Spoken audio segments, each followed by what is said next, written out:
En el Evangelio de Juan, entonces, el seguimiento y el verdadero discípulo de Jesús debe conocerle como una evidencia personal, con una convicción profunda en su corazón acerca de quién es Jesús.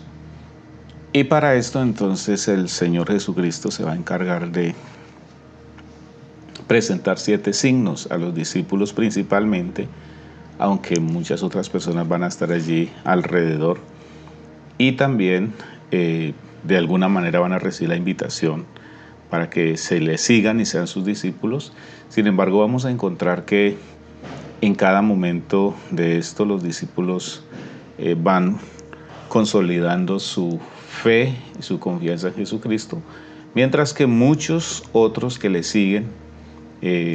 mantienen la incredulidad, la duda y hasta el abandono, como se va a dar en algún caso en el capítulo 6. Jesús entonces va a presentarle a sus discípulos 7 signos que les van a ayudar a creer en quién es Jesús. Capítulo 2 tenemos las bodas de Caná, que al terminar el versículo dice que en el versículo 11, este principio de señales hizo Jesús en Caná de Galilea y manifestó su gloria y sus discípulos creyeron en él. Y de esta manera siguen el Señor obrando o haciendo obras que hacen que sus discípulos y aún, como ya lo dije, que muchas otras personas de manera temporal manifiesten su fe en él. Por ejemplo, en el capítulo 2, versículo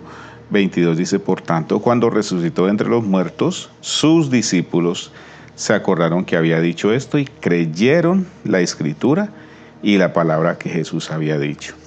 Allí mismo en el capítulo 2, versículo 23, dice: estando Jesús en la fiesta de la Pascua, muchos creyeron en su nombre viendo las señales que hacía. Así que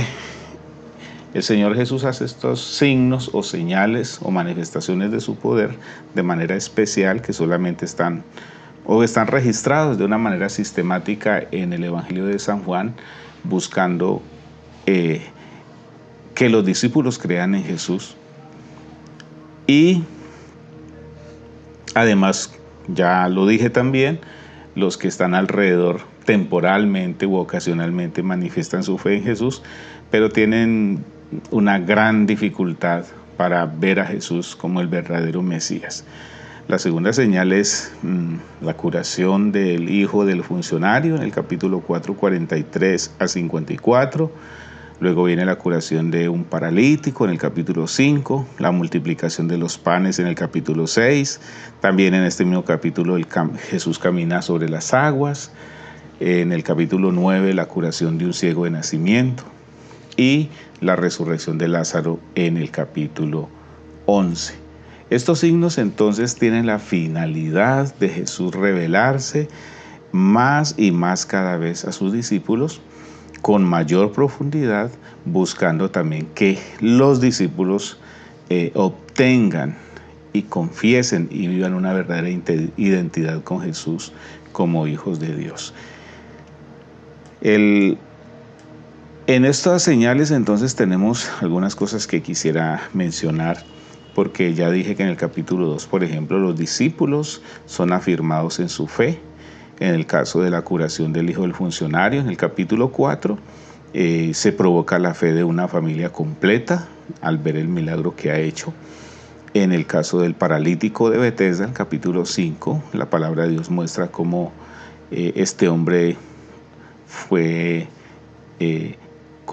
llevado a una convicción de fe en Jesús y a dar testimonio sobre Jesús a los judíos. Y así paulatinamente en todas estas señales encontramos a alguien que está uniendo su fe, fortaleciendo su fe al ver lo que Jesús está haciendo. Sin embargo, también encontramos, como el capítulo 6, versículo 66, todas aquellas personas que al Jesús ir poniendo los fundamentos de su llamado e ir haciendo la invitación al seguimiento, entonces también lo ven bastante difícil. Y dice allí en el capítulo 6, versículo 66, que llegó un momento cuando ya muchos no querían andar con él. Permítame leer literalmente el versículo que dice así: Desde entonces, muchos de sus discípulos volvieron atrás y ya no andaban con él. Es decir, las señales provocan una fe definitiva o una separación o un abandono también definitivo de Jesús, porque no solamente Jesús va a hacer las señales, sino que en muchos casos estas señales van a estar complementadas por discursos donde Jesús está manifestando el sentido real de su presencia en la tierra, su propósito con todos los que creen, y entonces para muchos sus exigencias, sus mensajes son bastante fuertes y no aguantan, no pueden soportar, resistir, no pueden afirmar su fe en esas enseñanzas de Jesús, por lo tanto le abandonan y Jesús queda como en el caso del versículo que acabé de leer, solamente dice el versículo 67, dijo entonces Jesús a los 12, ¿queréis acaso iros también vosotros? Pareciera que todos se fueron y solamente quedaron 12, los 12 con Jesús, porque el mensaje de verdad que era bastante fuerte. Así que